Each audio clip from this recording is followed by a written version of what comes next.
moving on from Cancer, we have Leo. And Leo's...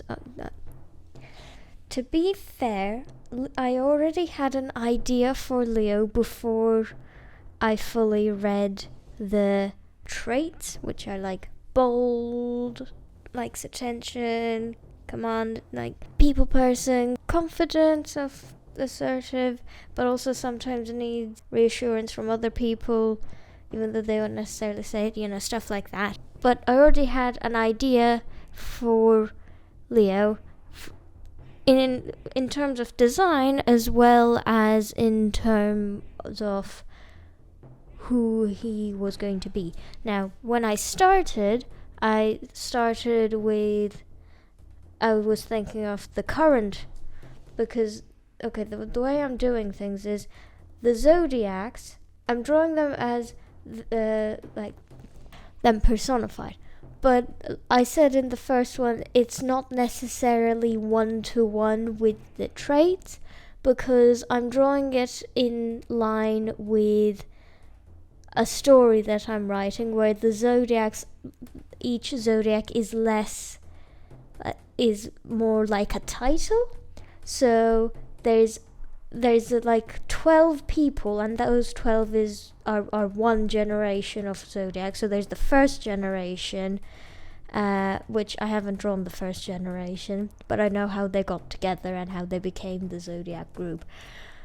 Then there's like the current generation that the story would be taking place within, like their time period. And then there's the previous generation before the current generation, that some of them which they would have an effect on.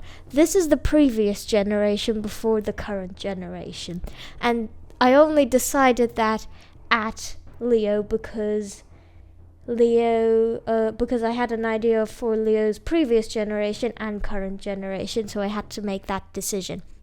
Now, ignore the derpy looking face, because I didn't switch. I only just got to switching the canvas round, and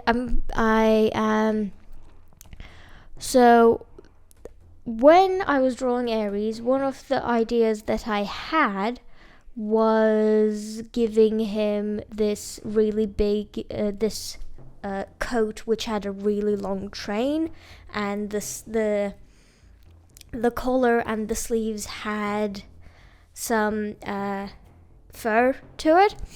And on my computer I've always had that as Aries or Leo, and I tried it out on Aries. It didn't suit him, so now we're giving it to Leo. And I considered making the symbol like what he's holding in his hand, because I found that, like, if both of his arms are just down by his side, it's kind of boring. So I wanted him to have something like one of his hands up in front of him, his head like up in the air, like, I don't know, cackling.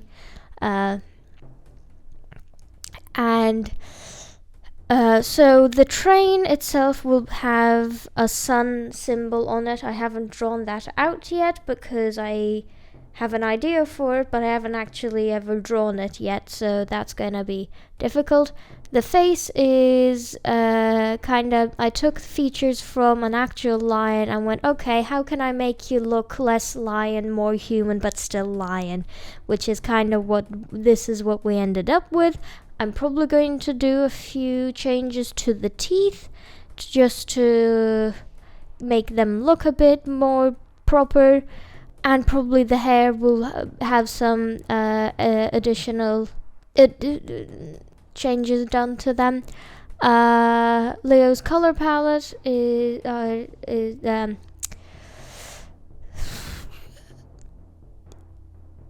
yeah. I can tell all the other stuff later. I don't have to say everything now. I can explain all of this later. So that's what I'll do. I'll explain later. I'll explain the color palette once we get to the color palette. Okay. Have a wonderful day. See you later, and goodbye.